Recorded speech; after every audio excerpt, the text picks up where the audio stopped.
মুহতারাম ইমানদার দিনী ভাইরা, আল্লাহ পাকের দরবারে অসংখ্য অগণিত শুকর, যিনি আমাদেরকে জুমার নামাজ আদায় করার জন্য আল্লাহ পাকের ঘরে আসার বসার তৌফিক দান করেছেন। শুকর আদায় করে আলহামদুলিল্লাহ। ইমানি দিনী ভাইরা, আল্লাহ রাব্বুল আলামিন দুনিয়াতে অল্প দিনের জিন্দেগি দিয়ে আমাদেরকে পৃথিবী পাঠিয়েছেন। চিরকাল এখানে কেউ থাকবে না, এটা থাকার জায়গাও না।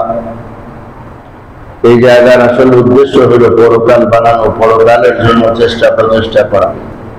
বুদ্ধিমান তো সে ব্যক্তি যে পরকালের চিন্তা করে এবং পরকালকে বিনির্মাণ করে।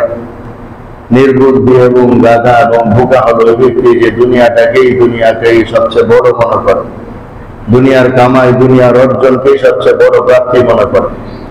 আল্লাহ আমাদের সবাইকে বুদ্ধিমান হওয়ার তৌফিক দান করেন। আমার দুস্থ ইমানদার দিনী ভাইয়েরা, নিজেকে পরিপূর্ণভাবে মুসলমান বানানোর জন্য 5টি বিষয় জানা এবং মানা দরকার। এর মধ্যে প্রথমটি হলো ঈমান, দ্বিতীয় হলো ইবাদত, তৃতীয় হলো লেনদেন, চতুর্থ সামাজিকতা, পঞ্চম স্বভাব চরিত্র। এই 5 কাজে যিনি আল্লাহ এবং আল্লাহ রাসূলের সুন্নাত এবং আল্লাহর নির্দেশ মোতাবেক চলবেন, তিনি খাঁটি মুসলমান, নির্ভেজাল মুসলমান। তিনি মৃত্যুর পরে সোজা ইনশাআল্লাহ জান্নাতে প্রবেশ করবেন। আর যিনি এই 5 কাজের প্রথম কাজ ঈমানের মধ্যে যার কোনো ঝামেলা থাকবে, তিনি ডাইরেক্ট বেঈমান, কোনোদিন তিনি জান্নাতে যাবেন না। আর বাকি 4 কাজের মধ্যে যদি ভেজাল থাকে, কোনোটা করে না, একদিন করলে আরেকদিন করে না, একবার মানলে আরেকবার মানে না, এরকম চলতে থাকে, তাহলে হবেন ভেজাল মুসলমান। আর ভেজাল মুসলমানের ব্যাপারে আল্লাহ পাকের ফয়সালা 2 ধরনের, যে কোনো এক ধরনের হবে। এক ধরনের ফয়সালা হবে কোনো ভালো কাজের কারণে আল্লাহ দয়া করে, মায়া করে, হাজারো গুনাহ থাকা সত্ত্বেও, জাহান্নামে হওয়া সত্ত্বেও আল্লাহ মাফ করে জান্নাতে দিয়ে দিবেন, এতে কারো বলার কিছু থাকবে না। আরেকটা হলো যে আল্লাহ মাফ করবেন না, কোনো সুপারিশও কাজ হবে না, বরং জাহান্নামেই যেতে হবে, জাহান্নাম থেকেই ঘুরে আসতে হবে। তখন তাকে একটা মেয়াদ দিয়ে জাহান্নামে প্রেরণ করা হবে, সেই মেয়াদ পরিপূর্ণ করে তাকে আবার জান্নাতে আনা হবে। এটা হলো ভেজাল আর খাঁটি মুসলমানের মধ্যে পার্থক্য। এই জন্য আমার দুস্থ নিজেদেরকে খাঁটি মুসলমান বানাইলেই কেবল সোজা জান্নাতে যাওয়া সম্ভব। আর ভেজাল মুসলমান হইলে ভেজালের কারণে বিপদে পড়তে হবে। আল্লাহ আমাদের সবাইকে খাঁটি মুসলমান হওয়ার তৌফিক দান করেন। আর খাঁটি মুসলমান হওয়ার জন্য 5 বিষয় জানা, মুখস্থ করা এবং এটার উপর 16 আনা আমল করতে চেষ্টা করা। আমল করতে পারা ভিন্ন জিনিস, চেষ্টা করা আমার কাজ। পারি না সেটা আল্লাহ দেখবেন। আমি যদি আমল করতে চেষ্টা করি, এটা আমার জন্য সঠিক চেষ্টা হয়ে থাকে, আল্লাহ আমাকে মাফ করবেন। আর যদি আমি চেষ্টাই না করি আর এসব বলি আমি তো চেষ্টা করি, পারি না, আল্লাহ তো বিচার করবেন, দেখি চেষ্টা করছো কি করছো না। এই জন্য আল্লাহর বিচারে যেন আমি চেষ্টাকারী হতে পারি, সেজন্য আমাদের সবাইকে চেষ্টা করা দরকার। আল্লাহ তৌফিক দান করেন। আমার দোস্ত, সেখান থেকে আমরা ইসলামী সামাজিকতার আলোচনা করতেছিলাম। ইসলামী সামাজিকতা, যাকে আরবিতে মুআশারাত বলা হয়, মুআশারাত, ইসলামী সামাজিকতাকে উপেক্ষা করে কেউ পরিপূর্ণ মুসলমান হতে পারবে না। দুনিয়ায় বহু মানুষ, বহু ধর্ম, বহু জাতি বসবাস করে। সব জাতির কিছু সভ্যতা, কিছু হিস্ট্রি, কালচার আছে। সব জাতির কিছু ব্যক্তিগত রীতিনীতি আছে, সব ধর্মের কিছু ব্যক্তিগত রীতিনীতি আছে। সব রীতিনীতির তুলনায় শ্রেষ্ঠ রীতিনীতি আমাদের দিয়েছে ইসলাম।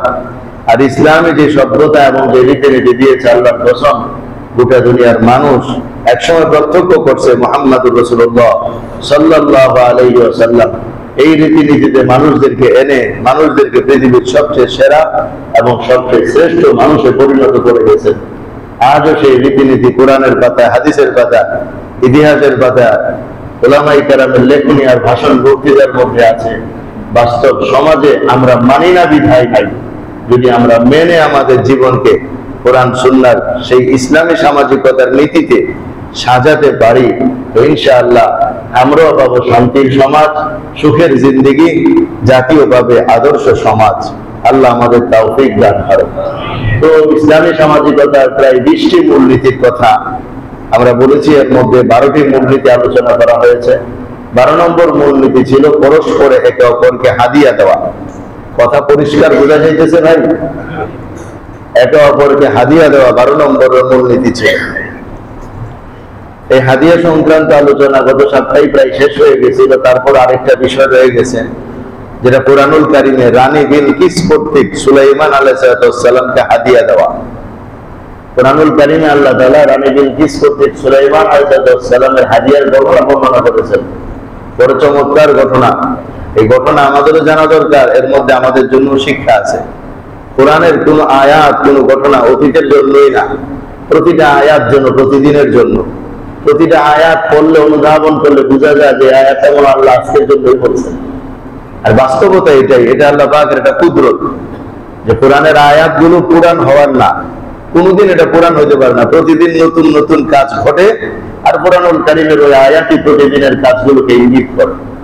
তো রানী বিলকিস সুলাইমান আলাইহিস সালামকে বিশাল হাদিয়া পাঠিয়েছিল। তার হাদিয়া পাঠানোটা ঘুষের আকৃতিতে ছিল। সুলাইমান আলাইহিস সালাম হাদিয়াটা গ্রহণ করেন নাই। যেহেতু আমরা বলছি সব হাদিয়া হাদিয়া না, কিছু হাদিয়া ঘুষ হয়ে থাকে। এই জন্যই হাদিয়ার ঘুষের মধ্যে যে ব্যাপক পার্থক্য আছে সেটা গত সপ্তাহে বিস্তারিত আলোচনা করা হয়েছে। হযরত সুলাইমান আলাইহিস সালামের একটা পাখি ছিল, ওটার নাম ছিল হুদহুদ। ওনার তো সমস্ত পাখি ওনার কথা শুনতো, পাখির বিশাল বহর ওনার সাথে থাকতো। এর মধ্যে একটা বুদ্ধিমান পাখি ছিল, ওটার নাম ছিল হুদহুদ। হুদহুদ পাখির জ্ঞান এবং বুদ্ধি আল্লাহ অনেক দিয়েছিলেন। সে মাটির উপরে থেকে অনুভব করতে পারত কত ফিট নিচে পানি পাওয়া যাবে, ফলে সে ইঙ্গিত করতো এখানে পানি আছে। সুলাইমান আলাইহিস সালামের জিন্নাত বাহিনী খনন করে পানি বের করত। এত বুদ্ধিমান হুদহুদ পাখি, কিন্তু যদি কেউ জাল বিছায়া রাখতো ওটার খবর নাই তার। নিচে কতটুকু নিচে পানি আছে ওটা তার খবর আছে, কিন্তু মাটির উপরে যে একটা পাতলা জাল বিছানো আছে ওটা ধরার জন্য এই খবর আর তার নাই। সে জালের উপরে আরামে বসে ধরা খায় যেত। তো হুদহুদ পাখির বৈশিষ্ট্য যে নিচের এত নিচের পানির খবর বুঝতে পারে, কিন্তু মাটির উপরে একটা পাতলা জাল বিছানো এটা বুঝতে পারে না, বরং যে অনায়াসে আটকা পড়ে যেত। এই হুদহুদ পাখি একদিন গায়ে পাচ্ছেন না, খুঁজে বললেন মা লিয়া লা আরাল হুদহুদ, হুদহুদ কোথায় গেল? কোনো খোঁজ খবর নেই। বেশ কিছুক্ষণ পরে উনি বলতেছেন, যদি কোনো উপযুক্ত তথ্য আমাকে না দিতে পারে লাযবাহান্নাহু, একদম জবাই করে ফেলবো এটাকে। অনেক পরে হুদহুদ পাখি আসলেন, আয়েশা সুলাইমান আলাইহিস সামনে বললেন ইন্নী ওয়াজাদতু ইমরাআতান তামলিকুহুম ওয়া উতিয়াত মিন কুল্লি শাইইন ওয়া লাহা আরশুন আযীম। আমি এমন এক দেশ থেকে আসছি যেই দেশের একজন নারী, সে ওই দেশের বাদশা এবং তার বিশাল সিংহাসন, আর ওই দেশের মানুষ সূর্যের পূজা করে, এরা আল্লাহর ইবাদত করে না। সুলাইমান বললেন যদি তুমি তোমার কথায় সত্যবাদী হও তাহলে তো তুমি মুক্তি পাবা, আর নাহলে তোমার কিন্তু খবর আছে। হুদহুদ বললেন আমি আমার কথায় সত্যবাদী। যেহেতু নবী সুলাইমান আলাইহিস সালাম আল্লাহর নবী, আর আল্লাহর নবীর কাজ হচ্ছে গোটা জগতের ভিতরে দ্বীনের দাওয়াত দেওয়া, জগতের মানুষদেরকে আল্লাহর সাথে পরিচয় করায় দেওয়া, দাওয়াত ও তাবলীগের যে কাজ, এটা তো নবী আলাইহিস সালামের কাজ। সমস্ত নবীর এই কাজ নিয়ে আসছেন, এবং আমাদের পরবর্তী মূলনীতি এই কাজে সৎ কাজের আদেশ দেন, অসৎ কাজের নিষেধ করা, এটা হচ্ছে ইসলামী সামাজিকতার 13তম মূলনীতি। তো হযরত সুলাইমান আলাইহিস সালাম চিঠি লিখলেন বিলকিসের কাছে, ইন্নাহু মিন সুলাইমান ওয়া ইন্নাহু বিসমিল্লাহির রাহমানির রাহিম আল্লাহ তাআলু আলাইয়া ওয়াতুনি মুসলিমিন। যে এটা আল্লাহর নবী সুলাইমানের পক্ষ থেকে লেখা চিঠি, মুসলমান হয়ে চলে আসো, অহংকার করবে না আমার সাথে। বাদশা কর্তৃক চিঠি তো বাদশাহী মেজাজে লেখা। হুদহুদকে দিলেন এই চিঠি নিয়ে তুমি তার কাছে দিয়ে আসো, এবং হুদহুদকে বললেন চিঠি দিয়া দূরে দাঁড়ায় থাকবা, দেখবা চিঠি পড়ে উনি কেমন করে, কি করে না করে। হুদহুদ চিঠি নিয়ে রাজ প্রাসাদের ভিতরে প্রবেশ করলো, জানালা দিয়ে প্রবেশ করে একদম রানী বিলকিসের উপরে চিঠি রেখে চলে আসছে, এবং দূরে এক জায়গায় এসে অবস্থান করে অবস্থা দেখা তারপরে এসে বলছে যে আমি চিঠি দিয়ে আসছি। সে চিঠি পাওয়ার পরে এই কাজ করতেছে। রানী বিলকিসের মাথা তো অত্যন্ত গরম হয়ে গেল যে আমার এই প্রাসাদের ভিতরে সকল ধরনের নিরাপত্তা পরিবেষ্টিত, এইখানে একটা চিঠি আসা, এটা তো কোনো মানুষ আনতে পারে নাই, কে আনলো চিঠি, কিভাবে আসলো এটা? তখন সে তার সভাসদ বৃন্দদের সাথে, মন্ত্রীবর্গের সাথে পরামর্শ করলো যে তোমরা কি বলো আমাকে। তারা উত্তর দিল আপনি যে কোনো সিদ্ধান্ত দিবেন সেটা আমরা মানতে প্রস্তুত, আপনি সিদ্ধান্ত দিতে পারেন, ওয়াল আমরু বিয়াদিক, আপনার হাতে সিদ্ধান্ত, আপনি সিদ্ধান্ত দেন। তবে আপনি যদি যুদ্ধ করতে বলেন, আমরা সুলাইমানের বিরুদ্ধে যুদ্ধ করতে প্রস্তুত আছি। এছাড়া আপনি যে সিদ্ধান্ত দিবেন সেটা আমরা মানতে প্রস্তুত আছি। বিলকিস বলল, ইন্নী মুরসিলাতুন ইলাইহিম বিহাদিয়াতিন ফানাজিরাতুন বিমা ইয়ারজিউল মুরসালুন, আমি হযরত সুলাইমানের কাছে কিছু হাদিয়া পাঠাবো, দেখি হযরত সুলাইমান এই হাদিয়াগুলো কিভাবে গ্রহণ করে। এই হাদিয়ার দ্বারাই পরিচিত হবে তিনি নবী কি নবী না। কারণ বেশি ভালো বড় সড় হাদিয়া দিলে মানুষ কি হয়ে যায়, কাইত হয়ে যায়। হইতে পারে হযরত সুলাইমান কাইত হয়ে যাবেন, ফলে তিনি আমার রাষ্ট্রের দিকে আর ফিরে তাকাবেন না। আর যদি সত্যিকারের নবী হন, তাহলে হাদিয়াকে গোটা জগৎটা দিলেও তো তিনি মানবেন না, বরং তার দাওয়াতের উপরে তিনি অটল থাকবেন। এই চিন্তা ভাবনা করে রানী বিলকিস সুলাইমান আলাইহিস হাদিয়া দেওয়ার জন্য আল্লাহ তাআলা বলেন, ওয়াইন্নী মুরসিলাতুন ইলাইহিম বিহাদিয়াতিন ফানাদিরাতুন বিমা ইয়ারজিউল মুরসালুন, যে বিলকিস বলছেন হাদিয়া পাঠাই, দেখি কি করে। এখন বিলকিস হাদিয়া পাঠাচ্ছে। কি হাদিয়া? তাফসীরে মাআরিফুল কোরআনে বিলকিসের হাদিয়ার বিবরণ, হাদিয়ার বিবরণ অনেক লম্বা। এটি ইসরাইলি রিওয়ায়াত আছে। ইসরাইলি রিওয়ায়াত বলতে, তাফসীরের পরিভাষায় ইসরাইলি রিওয়ায়াত বলতে অনেক জাল এবং বানোয়াট বর্ণনাকে বলা হয়, যেটা ইহুদিরা, যেহেতু সুলাইমান আলাইহিস সালাম ইহুদিদের নবী, কারণ আমাদের আগে খ্রিস্টান ছিল, তার আগে লম্বা সময় পর্যন্ত পৃথিবীতে ইহুদিরা ছিল মুসলমান। মুসা আলাইহিস সালাম, সে হযরত ইসহাক ইব্রাহিম আলাইহিস সালামের ছেলে, হযরত ইসহাক আলাইহিস সালাম ওনার ছেলে হযরত ইয়াকুব আলাইহিস সালাম, হযরত ইয়াকুব থেকে নিয়ে শুরু করে এই দুইটা শাখা, একটা হলো ইহুদি শাখা আর একটা হলো ইসমাইলি শাখা। ইসমাইলি শাখা হলো আমাদের নবী মুহাম্মদ রাসূলুল্লাহ সাল্লাল্লাহু আলাইহি ওয়াসাল্লাম, আর ইয়াকুবের শাখার নামই হলো ইসরাইল বা ইসরাইল, বনি ইসরাইল। তো দীর্ঘ সময় এই ইহুদিরা ছিল পৃথিবীর সেরা মানুষ, কারণ তারা তখন মুসলমান। তো এদের মধ্যে বহু জাল বানোয়াট রিওয়ায়াত আছে, এটাকে হাদিস তাফসীরের পরিভাষায় বলা হয় ইসরাইলি রিওয়ায়াত। তো ইসরাইলি রিওয়ায়াতের মধ্যে অনেক তথ্য আছে, এর মধ্যে আমাদের বুজুর্গানে দিন যেগুলোকে নির্ভরযোগ্য মনে করেছেন ওগুলোকে আমাদের সামনে পেশ করে মাআরিফুল কোরআনে হযরত আল্লামা মুফতি শফি রাহিমাহুল্লাহ তিনি বর্ণনা করেন যে বিলকিসের হাদিয়ার বিবরণ ছিল স্বর্ণের কিছু বার, ইটের মতো বার তৈরি হয়, স্বর্ণের এরকম কিছু বার তাকে দিয়ে পাঠাইছে। এক, দুই নম্বরে কিছু জওহর, দামি দামি কিছু গহনার মতো আছে যেটাকে জওহর বলা যায়, হীরা মুক্তা জাতীয় কিছু। তিন নম্বর 100 গোলাম, 4 নম্বর 100 বাদী। এটা বিশাল হাদিয়া।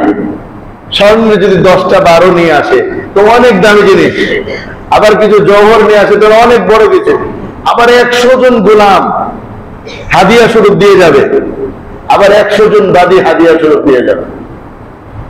এই বিলকিস গোলামদেরকে পড়াইছে মেয়েদের পোশাক, আর মেয়েদেরকে পড়াইছে ছেলেদের পোশাক।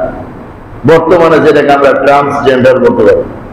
একটা হলো বাস্তবে কাইটা অপারেশন করা, আর একটা হলো না বাস্তবতা কিছু নাই, ভেষ দইরা, এটাও নাকি ট্রান্সজেন্ডারের একটা অন্তর্ভুক্ত।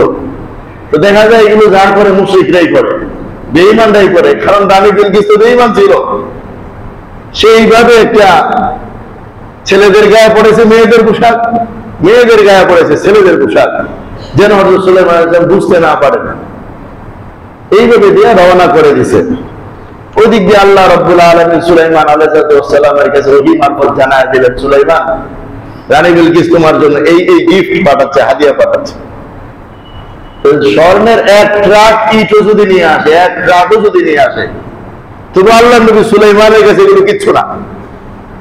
কারণ আল্লাহ তাআলা সুলাইমান আলাইহিস সালামকে এমন রাজত্ব দান করছেন যে পৃথিবীর আর কাউকে এত বড় রাজত্ব দান করেননি।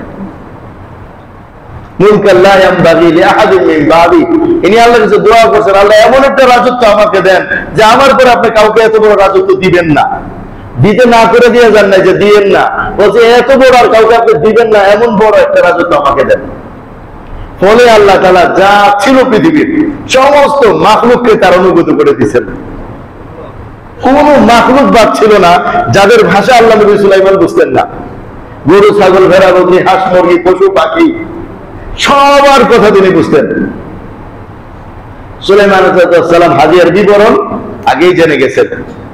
জিনদেরকে ডাকলেন, এদিকে আসো তোমরা, একটা কাজ করতে হবে। বলে, জি হুজুর বলেন কি কাজ? রানী বিলকিস আসতেছে, ওকে সংবর্ধনা দেওয়ার জন্য, ওকে সংবর্ধনা দেওয়ার জন্য 30 মাইল এলাকা স্বর্ণ দিয়ে রাস্তা বানাইতে হবে। কত মাইল এলাকা? 30 মাইল এলাকা স্বর্ণ দিয়ে রাস্তা বানাই দিতে হবে। ওর কাছে যদি 1 ট্রাক স্বর্ণ থাকে, তো 30 মাইল যদি রাস্তা হয়, এরকম 300 ফুট করে রাস্তা, আর পুরাটাই যদি স্বর্ণের হয়, তো হাদিয়া দাতার কাছে কেমন মনে হবে, কি নিয়ে আসছি, ওগুলো ওখানে ফেলে যাবো। 30 মাইল এলাকা স্বর্ণ দিয়ে বানায় ফেলছে। এটা সম্ভব কি আছে? আমরা জানি স্বর্ণের পাহাড় আছে, আমরা জানি স্বর্ণ মাটির নিচে এবং বিভিন্ন জায়গায় স্বর্ণের খনি আছে।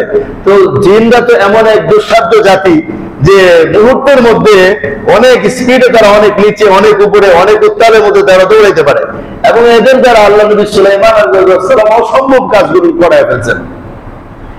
ঝটপট এইভাবে করে এরা বিশাল এই 30 মাইল এলাকা স্বর্ণের রাস্তা বানাইছে। 1 2 নম্বর সুলাইমান আলাইহিস বললেন, শুধু স্বর্ণের রাস্তা বানাইতে হবে না, রাস্তার দুপাশে আশ্চর্যজনক আল্লাহর যত মাখলুক আছে, এর মধ্যে কিছু আশ্চর্যজনক মাখলুক থাকে না, ওরকম মাখলুক আইনা দুই পাশে দাঁড় করে রাখো। এর মধ্যে জিনের বাচ্চারা আছে, জিনের বাচ্চাদেরকে দাঁড় করে রাখবে, এবং জঙ্গলের বিভিন্ন ভয়ানক এবং আশ্চর্যজনক প্রাণী আছে, ওগুলোকে আইনা সব রাস্তার দুই পাশে দাঁড় করায় দিছে। এবং এদের নির্দেশ, পেশাব পায়খানা যা করবা এই স্বর্ণের ইটের উপরেই করতে হবে, নিচে নাই না করা যাবে না, এটার মধ্যেই করতে হবে। তো রানী বিলকিসের দল দেখবে যে সুবহানাল্লাহ, এই যে স্বর্ণের রাস্তার মধ্যে গরু ছাগল পেশাব পায়খানা করতেছে, এই লোকেরা আমরা স্বর্ণ দিয়ে কি দিব? এইভাবে 30 মাইল এলাকায় সাজাইলেন, এবং আশ্চর্যজনক মাখলুক আর সৃষ্টিজীব, যেটা আমরা হয়তো মোবাইলে টোবাইলে আমরা দেখি যে বন জঙ্গলের মধ্যে কত ধরনের সৃষ্টি আছে, ওগুলোকে সব ধরে নিয়ে আসছে। যে অরিজিনালি কোনো বানোয়াট না, যে পুতুল দিয়ে বানায় ওরকম বানায় রাখছে, তোমল বানায় রাখছে, ভুরু বানায় রাখছে, কিচ্ছু না, বড় অরিজিনাল মাখলুক আইনা দাঁড় করায় দিচ্ছে।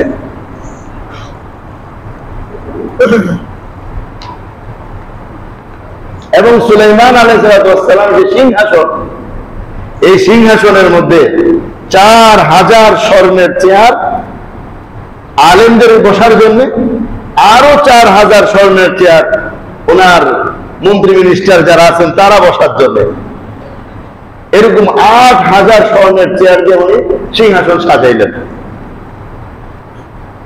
এরপরে সিংহাসনের উপরে সাইডে ঝুলানোর জন্য আমরা তো ঝাড়বাতি বিভিন্ন কিছু দিয়ে সাজাই, বেলুন দিয়ে সাজাই আমরা, ঠিক না? 2 মিনিট পরে এটা শেষ। কিন্তু সুলাইমান আলাইহিস সালাম জিনদেরকে বললেন, দামি দামি গহনা, দামি দামি জওহর, মণি, মুক্তা ইত্যাদি ইত্যাদি যা আছে ওগুলো দিয়ে এমন ভাবে সাজাও যে তাকাবে, তাকাই থাকবে, চোখ যেন অন্য কোনো দিকে যাইতে না পারে। এবং ওনার সিংহাসনের আরো বিবরণ আছে। ওনার যে মূল সিংহাসন, এটার 2 পাশে স্বর্ণের বাঘ তৈরি করা ছিল, বাঘ। ওই বাঘ যে কেউ উঠতো, উঠা মাত্র সে তার 2 হাত দিয়া সিংহাসনে একটা বাড়ি দিত, এবং লেজ উঠে আরেকটা বাড়ি দিত। তো বলে যে কেউ আসতো সে একটা ভয় পেয়ে যেত। এবং চিল এবং ময়ূর জাতীয় পাখি ছিল, যেই পাখি উনি সিংহাসনে বসলে আইসা মাথার মধ্যে শাহী মুকুট পাখি এসে মাথার মধ্যে পড়ায় দিয়ে যেত। ওই এসে বসতেন, তো পাখি এসে শাহী মুকুট তাই না ওনার মাথার মধ্যে দিয়ে যেতেন। এক আজীব অবস্থা ছিল।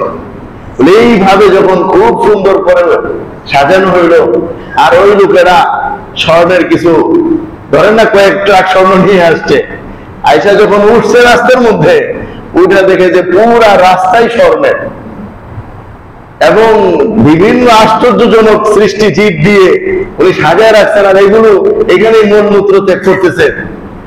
এক বর্ণনা পাওয়া যায়, ওনারা যা আনছিল স্বর্ণের ইট, ওগুলো ফালাইয়া দিছে, এগুলো নিয়ে লাভ নাই, এগুলো নাকি আমরা কি দেব, আমরা এগুলো ছাড়াই যাই।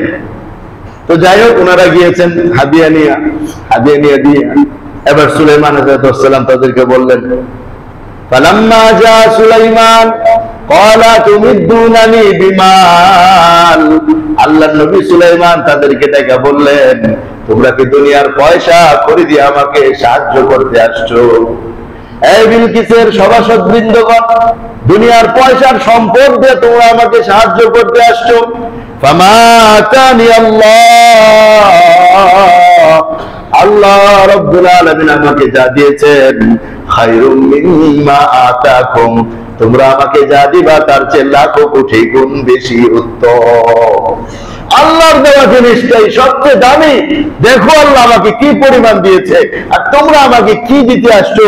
বাল আনতুম বিহাদিয়াতিকুম তাফরাহুন। এই বিলকিসের দলের লোকেরা, তোমরা তোমাদের হাদিয়া নিয়ে খুশি থাকো। হাদিয়া তিনি গ্রহণ করলেন না, হাদিয়া তিনি ফিরিয়ে দিয়া বললেন, তোমরা তোমাদের হাদিয়া নিয়ে খুশি থাকো। এরপরে বললেন, যাও ফিরে যাও তোমরা। খুব আপ্যায়ন করলেন, খুব মেহমানদারি করলেন। এত আপ্যায়ন, এত মেহমানদারি এবং এত একরাম, এত সম্মান, এই সব কিছুতে এরা এমনি বিমুগ্ধ হয়ে গেছে। এরা মনে মনে নিয়োগ করে নিয়েছে এবার যে বিলকিসকে বলবো যে রানী আর কোনো প্রয়োজন নাই, চোখ বন্ধ করে তার কাছে চলে যান। এরপর আবার ফেরও শোনায় দিচ্ছেন। কি বলে দিচ্ছেন? যাও রানীকে বলবা, যদি আমার কথা না শুনে এমন সৈন্য দল নিয়ে তোমাদের উপরে হামলা করবো যার প্রতিরোধ করার ক্ষমতা তোমাদের কারণে। আর এটা তাদের সুলনা বিশ্বাস হয়েছে, অসম্ভব না। উনি যেইভাবে সাজায় আছে সবকিছু, ওনার এরকম সৈনিক থাকাটাই স্বাভাবিক। ওনার সৈন্য দল বল অবশ্যই আছে, ওটা নিয়ে হামলা করলে আমাদের পক্ষে সম্ভব না। এবং বলে দিলেন যেটা তোমাদের সম্ভব হবে না, তোমাদের সম্মানিতদেরকে অপমানিত করবো এবং সম্মানিতদেরকে এলাকা থেকে বের করে দিব আমরা গেলে। এরা যা বলতেছে, রানী যা দেখে আসছি, আর হাদিয়া তো রাখবো কি জন্য, ওনার কাছে এত বেশি আছে যে এগুলো কিছুই না। এখন কোনো কথার দরকার নাই, আপনি সহ চলেন, আমরা সবাই গিয়া ওনার হাতে বায়াত হয়ে যাই, মুসলমান হয়ে যাই আমরা সবাই। তো এরা সবাই পরে আসছে। আসার ঘটনা হয়তো কোনো সময় তাফসীর আলোচনা হবে। আল্লাহ তাআলা কোরআনুল কারীমে চমৎকার ভাবে রানী বিলকিসের আগমন এবং তার সিংহাসন সুলাইমান আলাইহিস সালাম কর্তৃক কিভাবে তাকে বরণ করে নেওয়া এবং পরবর্তীতে রাষ্ট্র কিভাবে পরিচালিত হয়েছে সব আল্লাহ কোরআনের মধ্যে বলছেন। ইনশাআল্লাহ তাফসীরের আলোচনায় কখনো সেটা আসবে, আল্লাহ যদি আমাদের তৌফিক দান করেন। তো এখানে আলোচনার বিষয় হলো হযরত সুলাইমান আলাইহিস সালাম রানী বিলকিসের হাদিয়া গ্রহণ করেন নাই। কয়েকটা মাসলা মারুফুল কোরআনের মুফতি শফি সাহেব রহমাতুল্লাহ লিখছেন যে কেন গ্রহণ করেন নাই। কেউ কেউ বলছেন ও কাফের ছিল, কাফের হাদিয়া নেওয়া যায় না, এই জন্য নেন নাই। কিন্তু আমরা যদি হুজুর আকরাম সাল্লাল্লাহু আলাইহি ওয়াসাল্লামের জিন্দেগিতে দেখি, তো আমরা দেখি আল্লাহ নবী কোন কাফের হাদিয়া গ্রহণ করেছেন, আবার কোন কাফের হাদিয়া গ্রহণ করেন নাই। যে সমস্ত কাফেররা হাদিয়া প্রদান করার ক্ষেত্রে নিজেদেরকে খুব বড় মনে করে মনে করতে যে মোহাম্মদ গরিব দিলে খুশি হবে দিতেন, আল্লাহ নবী এদের কারো হাদিয়া নিতেন না। আবার যারা চিন্তা করতেন যে না ওনাকে একটু হাদিয়া দিয়ে, উনি বড় মানুষ, উনি আল্লাহর নবী, আচ্ছা যাক আমি মানতে পারতেছি না, তবু তো একটা মহব্বত থাকুক আমার সাথে। তো নবীজি চিন্তা করতেন এই লোক যেহেতু মহব্বতের তার চেহারা দিয়ে বোঝা যায় সে আসলে আমাকে মহব্বত করে, শ্রদ্ধা করে, তার হাদিয়াটা গ্রহণ করলে হয়তো বা সে ইসলাম কবুল করবেন। এমন কাফেরদের হাদিয়া আল্লাহ নবী গ্রহণ করেছেন। আমরা কাফেরদের হাদিয়া গ্রহণ করবো কিনা, কার কাফের কলিগদের দেওয়া খাবার ইত্যাদি খাবো কিনা, যদি আমাদের জানা থাকে তার উপার্জনের টাকাটা হালাল এবং সেটা কোনো বিসমিল্লাহ আল্লাহু আকবার বলে জবে করতে হয় এমন কোনো খাদ্য না হয়, তাইলে আমরা তাদের ঘরের খাবারও খেতে পারবো। এই কথা বুঝছি। আর যদি এমন হয় যে না তারা যেই পাতিলে শুয়োর রান্না করছে ওই পাতিলে আপনাদের খাওয়াইছে, তাহলে কিন্তু তাদের বাসায় যাওয়াও যাবে না, খাওয়াও যাবে না। এবং যদি জানা যায় এগুলো শুয়োর বিক্রির টাকা, মদের বিক্রির টাকা, ঘুষের টাকা, সুদের টাকা এবং হারাম টাকা, তাহলে তাদেরটা খাওয়া যাবে না। এই জন্য তাদের সাথে সম্পর্ক বজায় রাখা এই নিয়তে যে এরা কখনো মুসলমান হয়ে যাবে, আমি এদেরকে মুসলমান বানানোর ফিকির করব, তাইলে সেটা জায়েজ হবে। এই নিয়তে যে না এমনি সম্পর্ক রাখি, এটা আমাদের জন্য উচিত না। সম্পর্ক মুখে মুখে থাকতে পারে, অন্তরের অন্তরস্থল থেকে কাফেরদের মহব্বত করা ইসলাম ধর্মে জায়েজ নাই। যে ব্যক্তি অন্তরস্থল থেকে কাফেরদেরকে মহব্বত করে, ইসলাম গ্রহণের দাওয়াত দেওয়ার নিয়তে না, এমনি দুনিয়ার অন্য কোনো আশা, সেও কাফেরদের অন্তর্ভুক্ত হয়ে আসরের ময়দানে উঠবে। আল্লাহ আমাদের হেফাজত করেন ভাই। সবচেয়ে বড় কারণ যেটা মুফতি শফি রহমাতুল্লাহ শেষে উল্লেখ করছেন, সেটা হলো রানী বিলকিসের এই হাদিয়াটা ঘুষের আকৃতিতে ছিল। কারণ সে তো বলেই দিছে, দেখি হাদিয়াওয়ালারা কি খবর নিয়ে আসে, হইতে পারে হাদিয়া দিলে কাইট হয়ে যাবে, বিশাল স্বর্ণ দিয়ে দিলাম, আবার এতগুলো গোলামবাদী হাদিয়া দিচ্ছি, কাইট হয়ে যেতে পারে। কিন্তু হযরত সুলাইমান তো কাফর মানুষ ছিলেন না, তিনি তো আল্লাহর নবী ছিলেন, কালিমুল্লাহ, আল্লাহর দ্বীনকে পৃথিবীতে জিন্দা করার এক ফিকির আল্লাহ তাআলা তাদের মাধ্যমে আমাদের ভিতরে পৌঁছায় দিয়েছেন। এইজন্য নবী আলাইহিস সালাম কখনোই এইভাবে মানুষের হাদিয়া বক্ষণ করে কাইট হয়ে যান নাই। কিন্তু পক্ষান্তরে আজকে যারা দুনিয়াতে মানুষের হাদিয়াকে গ্রহণ করে কাইট হয়ে যায়, হকের কথা বলে না, সত্য কথা বলে না, সত্য থেকে বিমুখ হয়ে যায়, তাদের হাদিয়া হাদিয়া নয়, তাদের হাদিয়া কি বলেন? কি ভাই তাদের হাদিয়া? এমন ঘুষোজন আমরা না দেই, এমন ঘুষোজন আমরা না খাই। আল্লাহ আমাদের তৌফিক দান করেন। আমার দোস্ত, আমার ইমানদার দিনী ভাইরা, এই হচ্ছে ইসলামী সামাজিকতার 12তম মূলনীতি, একে অপরকে হাদিয়া প্রদান করা। এই হাদিয়ার কথা শুনলেই মানুষ মনে করে হুজুরে দেওয়া লাগবে, হুজুরে হাদিয়া দেওয়া লাগবে। এই যে আমরা এত হাদিস শোনাইলাম, কোন জায়গায় পাইছেন যে হুজুরকেই দিলে হাদিয়া হবে, আর কেউকে দেওয়া যাবে না? হাদিয়া হলো এক মুসলমান আর মুসলমানকে দেওয়া, চাই তিনি হুজুর হোক, আর চাই তিনি আপনার বাড়ির কর্মচারী হোক, না আপনার অফিসার হোক, বা আপনার কর্মচারী হোক, আপনার দোকানদার হোক, এতে কোনো আসে যায় না। হাদিয়া পরস্পরের মহব্বতের জন্য, একে অপরকে ছোট্ট থেকে ছোট্ট হোক, বড় থেকে বড় হোক, মুসলমানদের পরস্পর ভিতরে যেন হিংসা বিদ্বেষ না থাকে, সেই জন্য একে অপরকে হাদিয়া দেওয়া চাই। আর হাদিয়া এটা একটা আতরও হতে পারে, একটু হাতের মধ্যে আতর লাগায় দেওয়া হতে পারে, আবার বড় ধরনের কোনো কিছু হতে পারে। তবে হাদিয়ার মধ্যে আল্লাহর নবী সাল্লাল্লাহু আলাইহি ওয়াসাল্লাম শ্রেষ্ঠ হাদিয়া বলেও একটা জিনিসকে উল্লেখ করে গেছেন। শ্রেষ্ঠ হাদিয়া কি সেটা? দারামি কিতাবের মধ্যে 363 নম্বর হাদিস, আল্লাহ নবী সাল্লাল্লাহু আলাইহি ওয়াসাল্লাম ইরশাদ করেন, লাইসা হাদিয়াতুন আফজালা মিন কালিমাতি হিকমাতিন তুদিহা লিআখিকা। কোন ব্যক্তি তার ভাইকে প্রজ্ঞাপূর্ণ কথা শিক্ষা দিল, জ্ঞান গর্ব কথা শিক্ষা দিল, দ্বীনের কথা শিক্ষা দিল, এর চেয়ে আফজল আর শ্রেষ্ঠ কোনো হাদিয়া হতে পারে না। সবচেয়ে বড় হাদিয়া হলো কোন ব্যক্তি তার কোন ভাইকে, মুসলমান ভাইকে প্রজ্ঞাপূর্ণ কথা শিক্ষা দেওয়া, দ্বীনের কথা শিক্ষা দেওয়া। সুতরাং প্রত্যেক ইমাম, প্রত্যেক খতিব যে বয়ান আমাদের মুসলমান ভাইদেরকে শিক্ষা দেন, এটা হাদিয়া কি হাদিয়া না ভাই? শ্রেষ্ঠ হাদিয়া। প্রত্যেক দাওয়াত তাবলীগ ওয়ালা সে যে তাবলীগের কাজ করতেছে, এটা উম্মতকে সে শ্রেষ্ঠ হাদিয়া দিচ্ছে।